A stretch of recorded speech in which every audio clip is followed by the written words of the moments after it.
like to say good morning to everybody here at Antioch Baptist Church. Today is December 1st, 2024, and our subject today is talking about a roof. We talk about how God is, searches us, continue with that, how He searches our heart, and how He delivers us. So, if no more, we have someone open up with a prayer for us. Thank you for another Sunday morning. We thank you for waking us up this morning, allowing us to come to your house of worship one more time. We just ask you to continue to bless us in our church. Bless those that are sick, bless those that are going through a grieving process.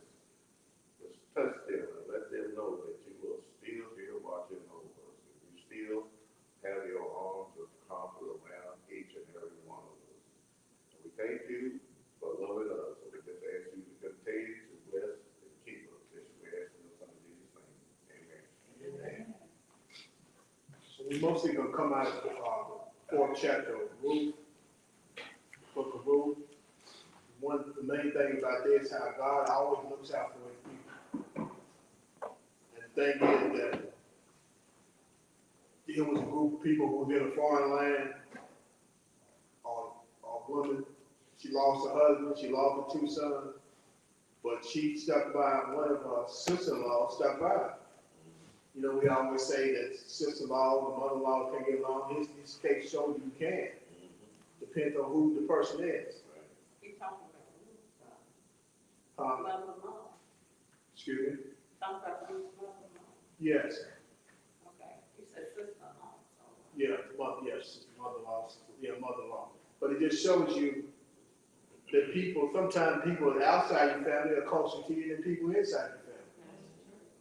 And it's not depends on, and God brings all people together who has a common heart and a common mind. He will help you. And the thing is that He never leaves you or never forsakes us. We might think that sometimes, but if we just hold on, God will send you somebody. And God will always watching and protecting and helping us out. So we're gonna pretty much we're gonna go through this whole fourth chapter pretty much. Okay. So you somebody want to read the first couple of chapters, first couple of verses. Boaz went to the meeting place at the town gate and sat down there. Then Elimelech, the nearest relative, the man whom Boaz had mentioned, came back. And Boaz called to him, "Come over here, my friend, and sit down." So he went over and sat down. Then Boaz got 10 of the leaders of the town and asked them to sit down there too. When they were seated, he said, Okay, so we see here that we have a group of men in the meeting place. We see here that in this story, if you need to go back and read it, that it was a wife who lost her husband and the two sons. No one really take care of her. We see here Boaz, who's a relative of this Elimelech, who's the husband of Naomi, that type of thing. Naomi's husband, brother-in-law. Yeah, brother-in-law. Yeah, and they here breeding and they are gathering goods for their farmland and agriculture. Because back then, farm was the big thing, was the major business for them back then. And then, he's discussing and make sure everybody gets something. That's what I like about this whole picture here. Whoever has the abundance still shares it with everybody else. Instead of just keeping it all for itself. Any comments before we go any further? 3 and 4, Brother Fred. Then he said to close relative Naomi, who has come back from the country of Moab, sold a piece of land which belonged to our brother Elimelech. And I thought to inform you, saying, buy it back in the presence of the inhabitants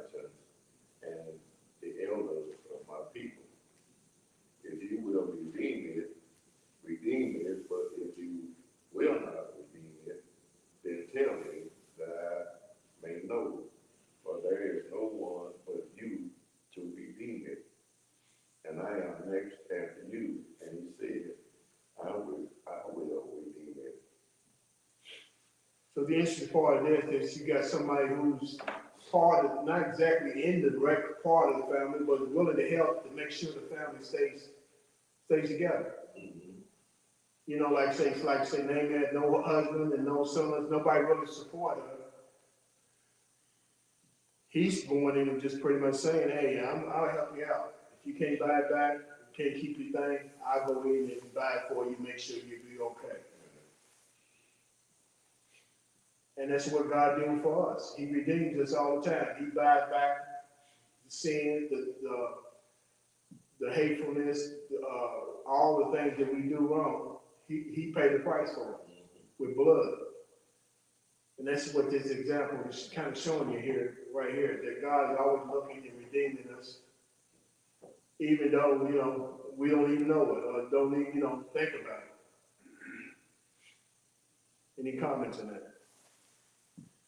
Elimelech is, that's the, that's the deceased husband of Naomi.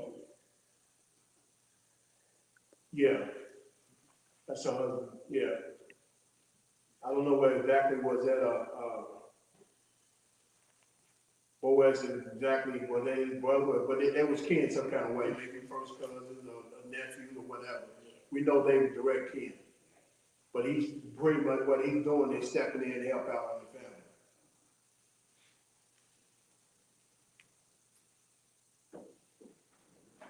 What we got, 5 and 6? Then said, Lord, what day thou buy the field for the hand with Naomi, thou must buy it also of Ruth the Moabite, and the wife of the dead, to raise up the name of the dead upon as inheritance.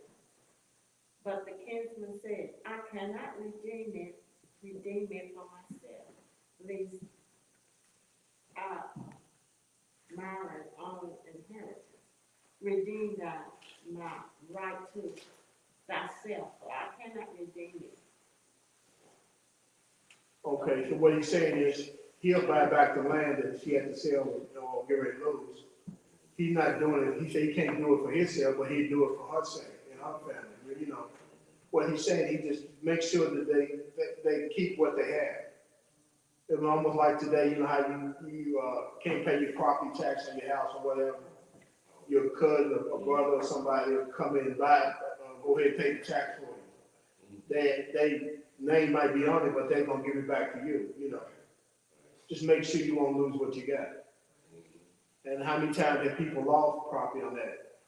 Because, you know, family won't step in, they argue everything else, but don't even pay the property tax on the house.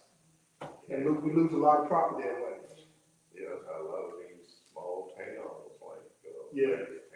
Price Town, Coal Town. Yeah, Have really just kind of taken by business. Yeah. As far as the land. because they didn't just take care of the main thing first. Pay the tax, then you can argue all you want about that. But they just argue about everything but taking care of the main thing. And that was going on years ago, down in Yeah. Antioch that, these businessmen were coming back and paying the tax on property for the people that died. Yeah, And their relatives had left, like they could have gone somewhere else, so they didn't care that much about the property, because it was in the country. So they just let whoever would have the money to pay the tax on it, go ahead and take it. yeah. It's sad, we lose a lot of property in things like that. Yeah. That's it, like, lost a lot of property. Yeah. Right, we did. Well, my mother used to live, but she paid the taxes on my grandfather's land and on some more land until she died. And she told my sisters, now y'all gonna have to step up. You think they did that? Probably did. No, they Yeah. did not. Did he lose the property? No, he sold it.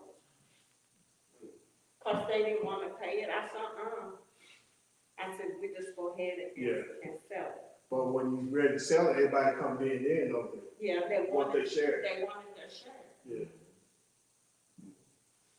Some of them got their share, but they didn't like what they got. That's what it was.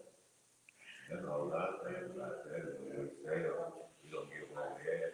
No. Everybody wants to see something to them, you didn't get the right amount. No, because they had to buy it with their kids, you know, Yeah. you got 7 kids. Yeah. And if you don't get straightened out, it gets worse and worse. You keep on having kids, you end up with little enough, and anybody gets anyway. You know? So that's where it was with, a family probably on Speaker Street. Ended up having to sell it, but like Smiley was saying, by the time everybody got a piece, you wasn't getting Little nothing. Yeah. $5 man. Oh, Yeah. but nobody wanted to pay the tax, continue to pay the tax on it, put it that way. Quote it, verse 7 and 8. Would someone like to read that over there? Sherry, would you like to read it? Okay. Now, this used to be the customary way to finalize a transaction involving redemption in Israel. A man would remove his sandal and give it to the other party. This was a legal binding act in Israel. Keep reading. So the guardian said to Boaz, "You may acquire it." And he removed his sandal. And Boaz said to the leaders and all the people, You are a witness today that I have acquired from Naomi all that belonged to Elimelech Yeah. and Kiron, Calvin. Well, we're right at the bottom of it. Yep. Yeah, so what they're doing, they just way of where they do, where everybody does, anyway, sale exchange, just like for like an auction, like, you know. They use the sandal then, you know, or whatever, just symbolic of business or transaction or whatever. So instead of a written, they use the sandal? Yeah. Yeah. Or it could be in the sword, it could be anything else, some culture uses sword or whatever, you know, just whatever you have to, or the barter with, and what most people use at that time, you know.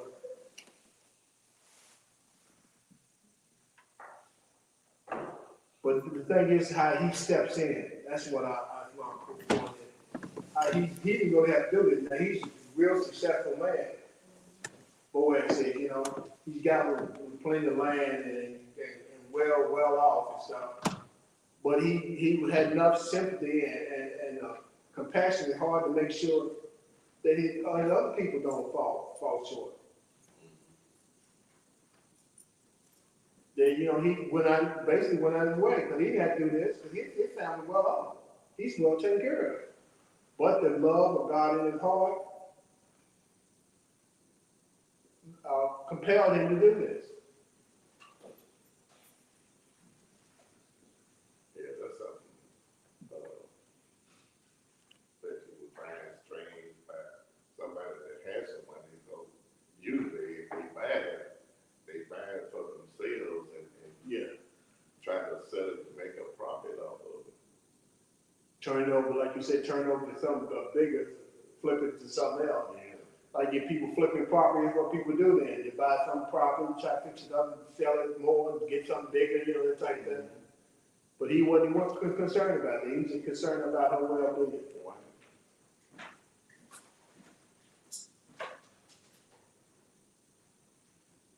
And you know what's interesting part about this lesson too, that Ruth and Naomi and all that the two daughter-in-laws, you know, they was willing to stick there. One did leave, but one did stay there too, though. But the thing is, they was getting along so well. Even though each of them was without husbands, was widows, and during that time, it's very difficult for a woman to make it, because they considered second-class citizens back And then, well, men who didn't respect that. And the sad part is getting back to that nowadays. Taking away women's rights, taking away women's reproductive rights and all this stuff. I'm getting in the whole thing. I don't want to get into that, but it's sad that we still getting back into that. But the thing is how they bonded together and worked together. And they was willing to stay there with her. And she, not being selfish, told them to go on and live their life. She could say, no, we're going to stay here together regardless. And made them, stay there until she died. But she didn't. She wanted to move on. And one of them went on, and one of the sister-in-law stayed there. But it just shows you, God always sends you somebody when you really need it the most.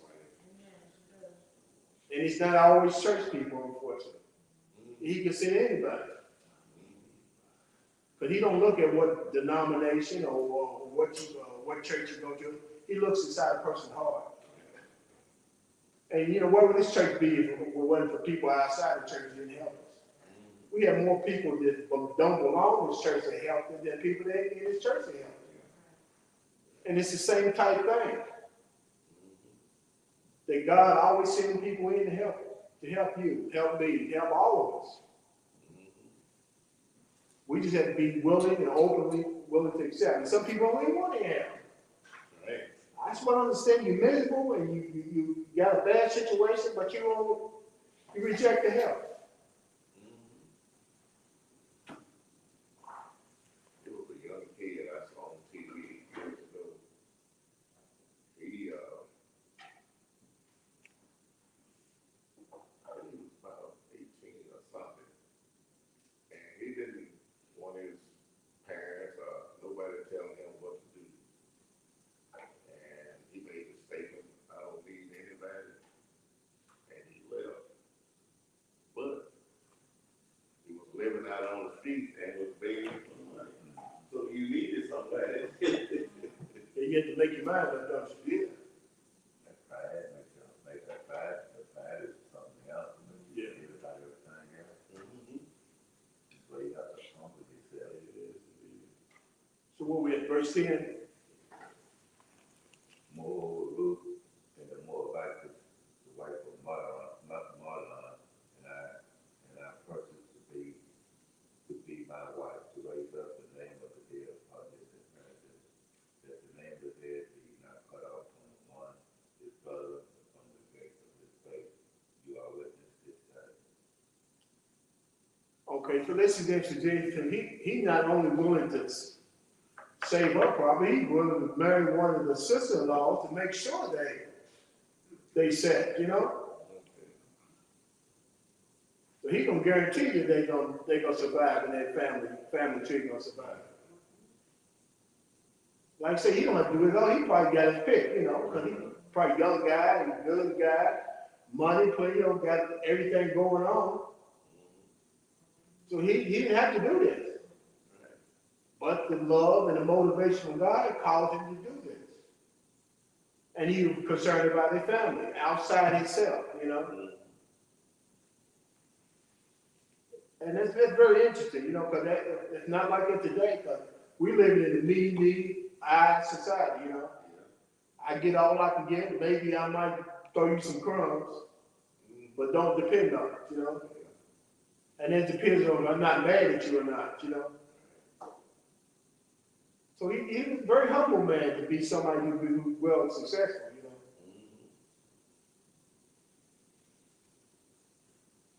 And that's what we need more of today. And many people that have money, they keep it. Yeah. Try to make more money.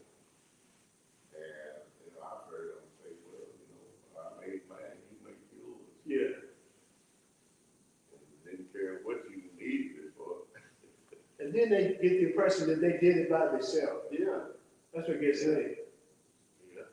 Because someone has to help you to do anything. Mm-hmm. We can't make it all by ourselves. We can't do it. First, we need help from God. And then God will send you some help to help you get over these humps. But it's no way in the world we can, succeed through life without the help of God and through with help to be such. If nothing else, moral support or encouragement. You know, somebody needs to just push them on. Not always financial, you know. It's just a lot of little things, you know, that we just need help on. And when you reject it, you're hurting yourself. Let me read 12. I know we were at 11. Okay, and all the people who were at the gate and their elders said, we are witnesses. The Lord make the woman who was coming to your house, like Rachel and Leah, the two who built the house of Israel, may you prosper in Ephrathah and be famous in Bethlehem. So even the community got behind this thing, you know. And that's always a good thing, because you always have some people who always will complain why he doing that or why she just gold digging. You can probably hear that type thing, you know. But no, everybody supported this thing.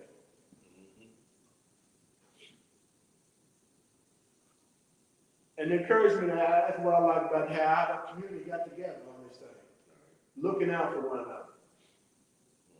And it looked like that's what it's going today too. If things keep going like it's going, the church is going to have to depend on each other. We're going to have to depend on one another, because it looks like the government's not going to help us at all.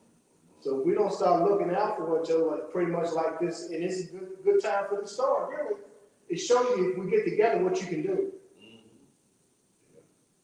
Because there ain't going to be money.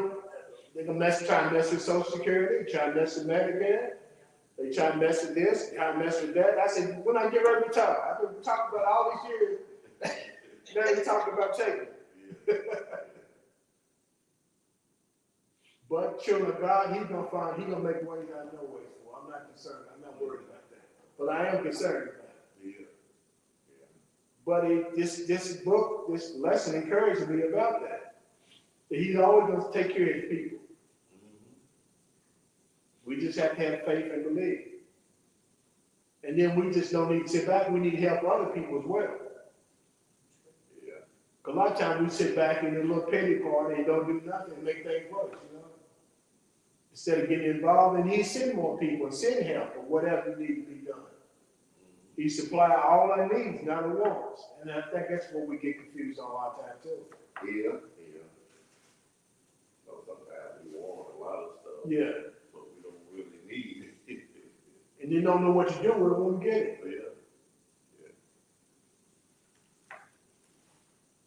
But moving on from that sermon, what we at, verse 12? What we at, Glenn? Yes. May the children that the Lord will give you by this young woman make your family like the family of Perez, the son of Judah and Tamar. So Boaz took Ruth home as his wife. The Lord blessed her, and she became pregnant and had a son. Okay, so really, this is how this is the family tree of David now. Yeah. Because she has a son, and then Boaz has Jesse, and Jesse, you know, David. So this is how God is working through the family tree. He could have just went on and just picked out somebody, but he promised he made it David, and on down the line through Jesus Christ. This is part of the 42 generation type thing. Each one of these men, you know, having a certain son, and then going down to it. And it's how it pretty much starts at. That's when he brings, well, it's really what he brings the Gentile in. Yeah. When he married Ruth, husband. Yeah. A Moabite, non-Jew, really just a kind of what the Moabite were kind of wild people, like in the desert, like, you know. Yeah. What's all family? What's his name? Abraham's nephew. Yeah. Yeah, Lot. Yeah. So he part of that group type thing. But he did it to show that all people was involved. All was part of God's kingdom.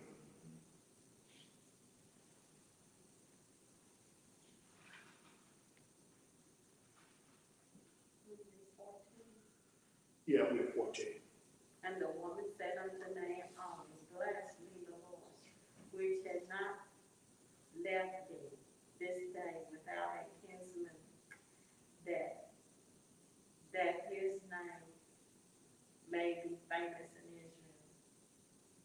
And you know, I'm sure that they felt something special about this thing too.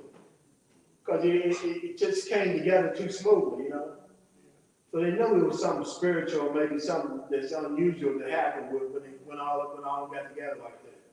Naomi told, what's that, Ruth what to do. Yeah. When he was in there doing with the. When they got in the field picking and they were leaving stuff by the wayside, you know. And she told her what to do. Yeah. You know, when he go to sleep, you know, you just put your feet. Yeah. Go in there and sit and lay with him and sit beside him, you know, and then he'll wake up. And see you. Yeah. And then he just took it from there. Yeah. So then she had the role she played too, because she knew something was special about this situation, about the relationship the two got together. She knew about the kingship. Yeah. Yeah, she knew about that because she was Jewish. She knew that Boaz could redeem her. Yeah. Redeem the land for her. Yes, when the Lord's in something, it just flows. Yeah. All the pieces came together. It comes together.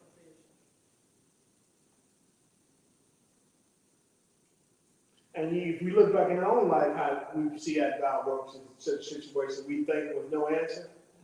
But when we kept trying to do it and we messed it up ourselves, and then we finally give up and let God handle it, how everything will come together. So it's kind of a lesson for us too, I think, a lot of times. Quit trying to fix it the way you think it should do when we pray on something, and let God handle it.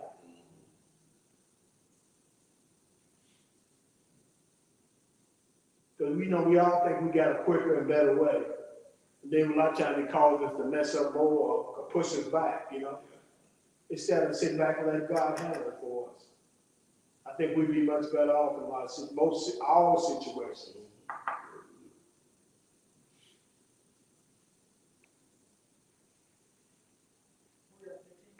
Yeah.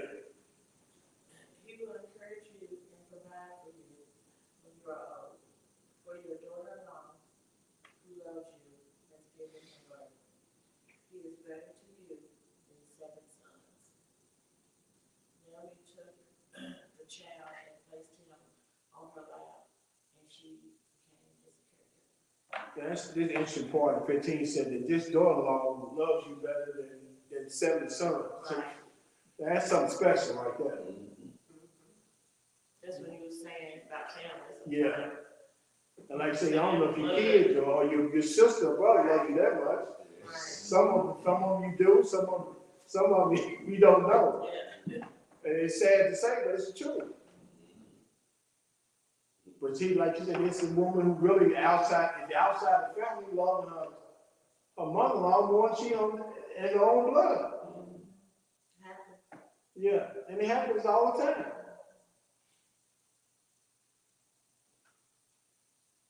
And that's one reason why we should be careful how we treat people. You never know who's gonna be there to help you in the end.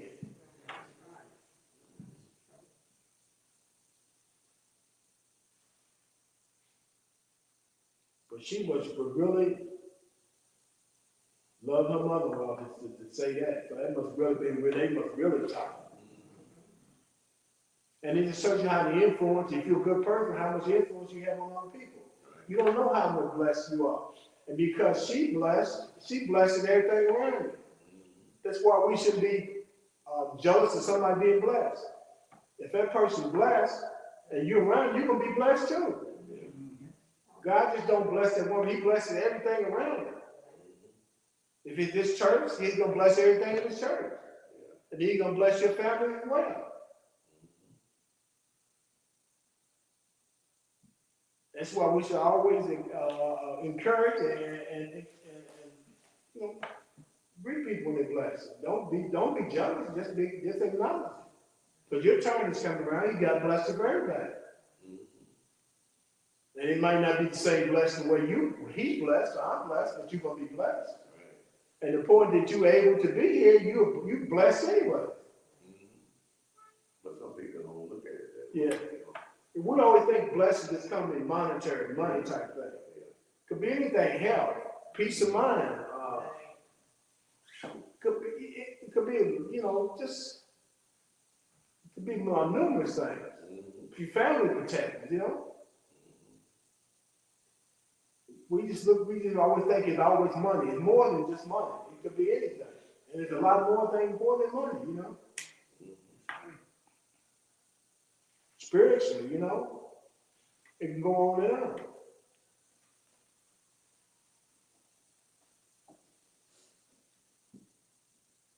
Where we at, 16? Then Naomi took the child and laid him on her bosom and became a nurse to him. Also, the neighbor women gave him a name, saying, there is a son born to Naomi, and they called his name Obed. He is the father of Jesse, the father of David. So just show you how this family tree started. That what God said was gonna happen, how they predicted, you know, Jesus coming. He's just laying out the roadmap. Even though many people try to stop it, it's still gonna happen. Because they kept on trying to stop it, trying to block it, trying to killing babies and all this type of stuff, and trying to keep the bloodline there, but it's still gonna go on. Because when God says something's gonna happen, it's gonna happen. Whether He's pronounced something good or bad. When He says it's on, you might well just sit there and let it happen. But you can't stop it.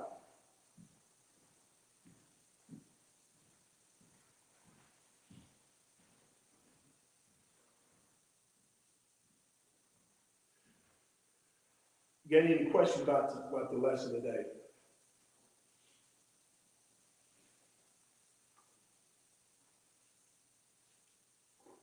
The thing about redemption, just as Boaz redeemed his part of his family, brought them out, bring them back, make sure they didn't fall. God is doing the same thing for us. And that's what this lesson is pretty much about. That we've been redeemed. We've been bought with a price. When Jesus Christ died on the cross, that's basically the same thing. That we wouldn't have a chance for eternal life if He didn't do that. And this could be bought with money. What Jesus did. He had to be bought with blood, sweat, and tears. And we should be so glad that He did it, because we wouldn't be here. If He didn't do that, what do you think we'd be? We probably none of us be here. Or we'd be in such bad shape that it wouldn't be worth living. So that's what I like about this lesson, how everything has to be bought with something. Whether it be money, materials, blood, sweat, and tears. You just don't get nothing for nothing in life. The book of Ruth, especially for us as Christians, it's a good lesson for us to realize that. And it's something for us to think about.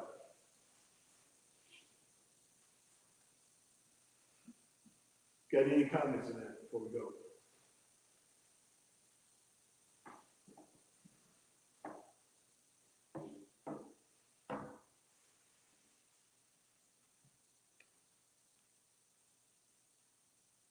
The part that, like you said, Naomi played was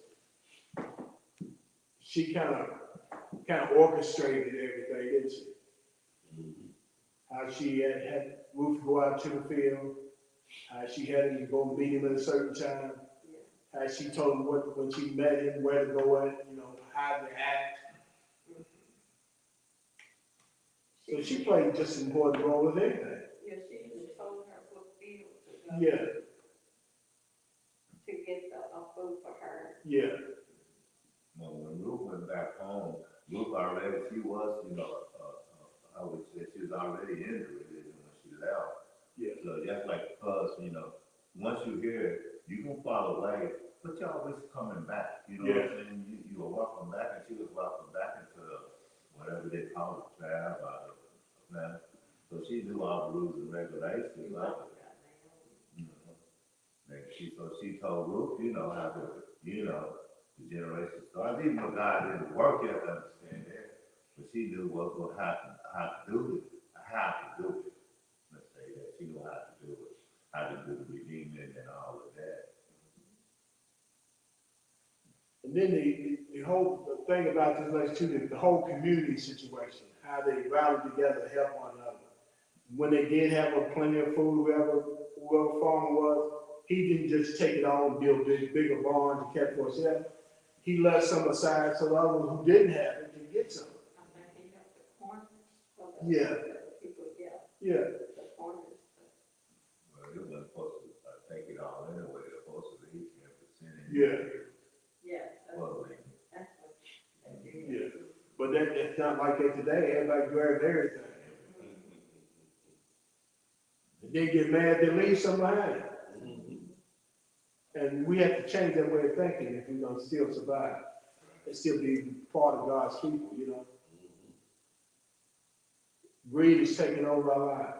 Selfishness is taking over our lives. And that's the American way, unfortunately. But it can be changed. And you know, the sad part is always supposed to be church people that's doing this. Well, in name only. Right. But God is showing us a better way. It's all right to be wealthy, it's all right to prosper, but as long as you leave something for them who's not wealthy or prosperous, then you can go ahead and do your thing. But you, like you said, today the mindset is just get all you can get, not worry about the other man. But and the sad part is the other man can help you get started. Or your other family members.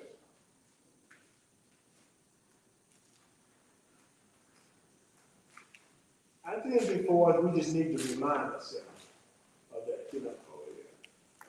We know this and we know we can do better. We just need to do better.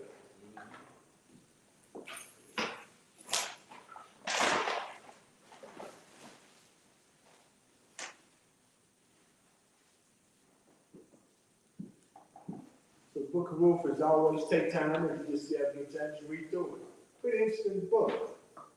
It's simple and straightforward, but it also reminds us of what we need to do as Christians.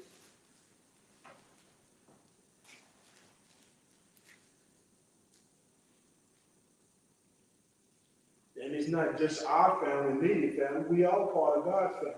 Anybody who's in need is a family member of yours. If we have that mindset and think like that, you know. And if we can help, we need to go ahead and help. But we never know when our time is going to come around. So just start thinking like that.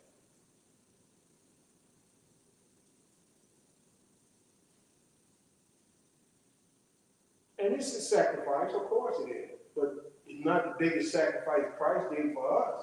He made the ultimate sacrifice. So we look at the point of view, any little thing we do is just don't compare. Sometimes we forget about that. The sacrifice that he made for us. There's no way we could repay him back for that.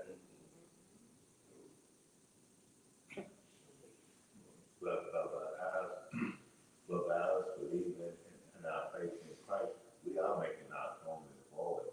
Because we are believing that we know that he did die for us so that we have everlasting life.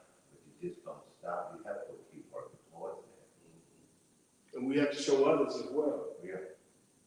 By setting an example. But you are watching. People in your family watching you. And you know, you made an interesting point on that. They can miss 100 Sundays. You miss one Sunday. They call or come by and say, you're not going to church today? What's wrong? It's amazing to me. Yeah. And there you go. Yeah.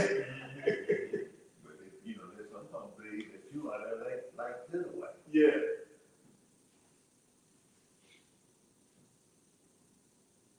But we are representing our families. Yeah. We can't cover it like this, but we just showing the way forward. And like I said, we might be the only Bible to them. run into a city.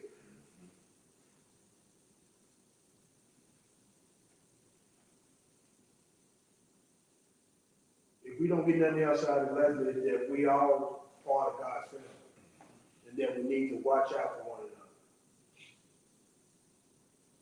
and help when we can. Because, like I say, if we ain't gonna help each other and take care of each other, who is? We need to show it down well what it is to be part of God's kingdom.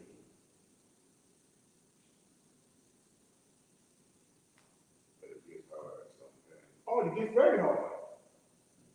especially, I mean, Yeah. I know people out in the world that's homeless and, but it bugs me, and I don't know why it should, when they, if I give them, a couple of thousand, oh, God's gonna bless you.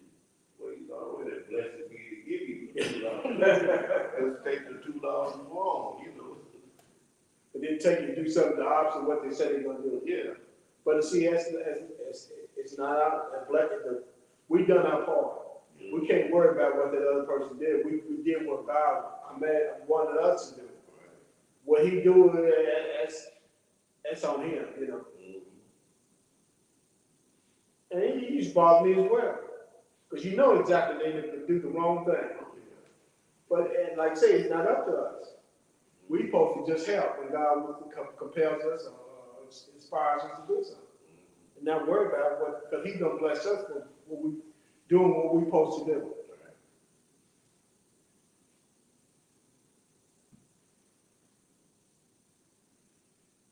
But it does sometimes.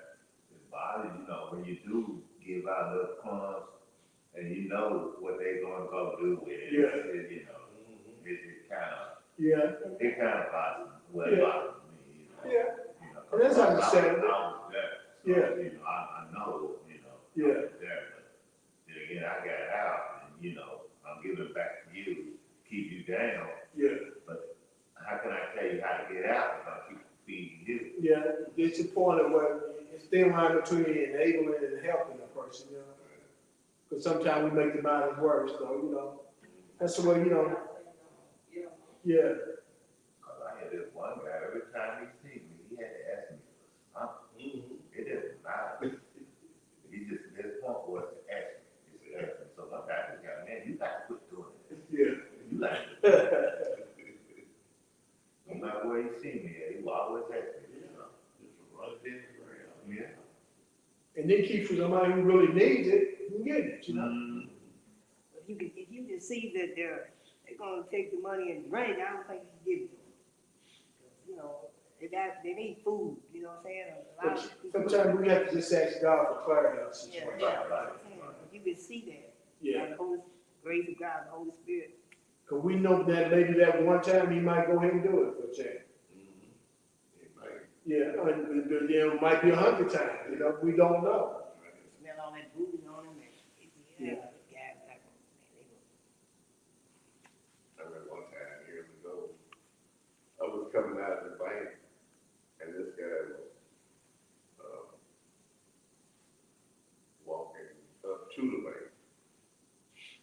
And by the time I got to the street, and he stopped, he said, hey, buddy, you got $1? And I said, yeah, and I gave him $1. And my wife was with me, she said, why'd you give him $1? I said, no, he's gonna go get him a drink, and as long as he outside and got some money, he won't have to come in the hospital and have to fight with him, so. I just, he said, yeah. Are you doing? yeah, it's still okay. He didn't know who I was about, Working at hospital, sometimes we'll go over to McDonald's, they have lunch just across the street. And one day I was over there, and a woman was looking through the garbage can. I said, you looking for food? Because I was gonna buy her something to eat. And she said, I'd rather have the money. And I know she was gonna take that money and go over to that place on the corner that sells alcohol. So I was like, I'm sorry, I can't do that. And the other girl that was with me gave her the money.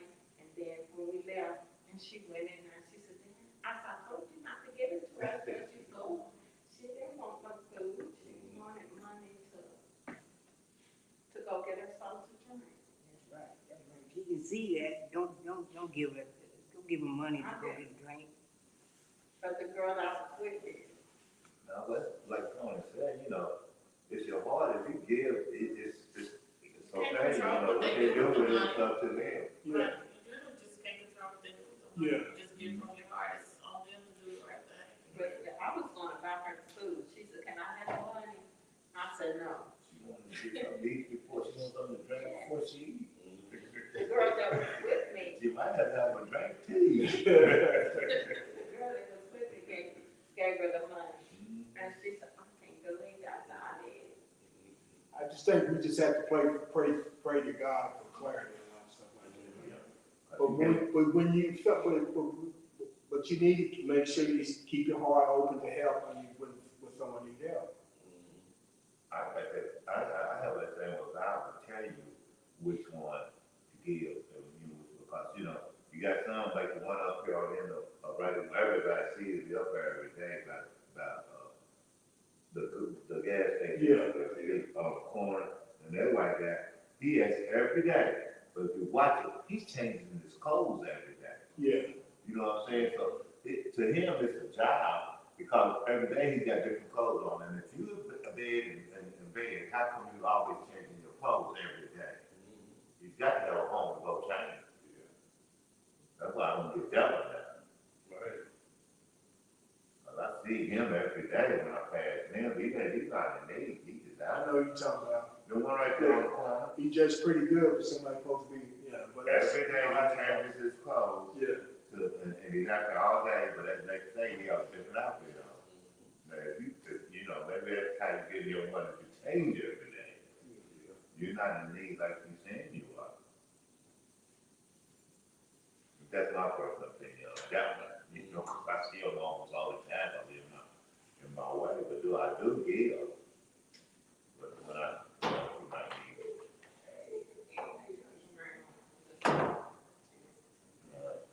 As you close out though, I just want us to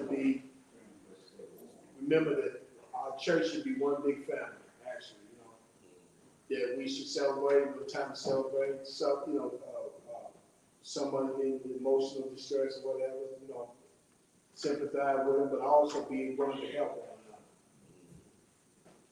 another. Because if we can do that, we'll make each of our lives better.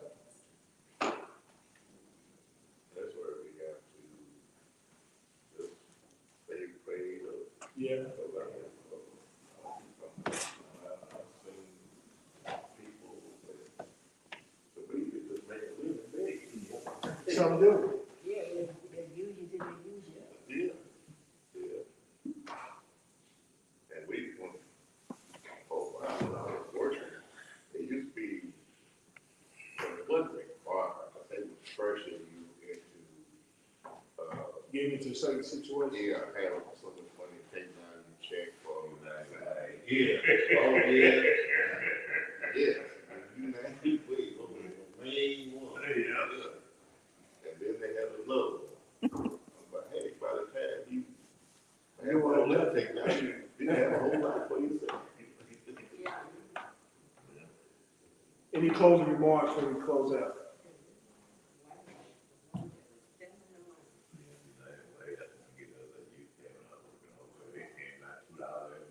Somebody like to close us out in prayer.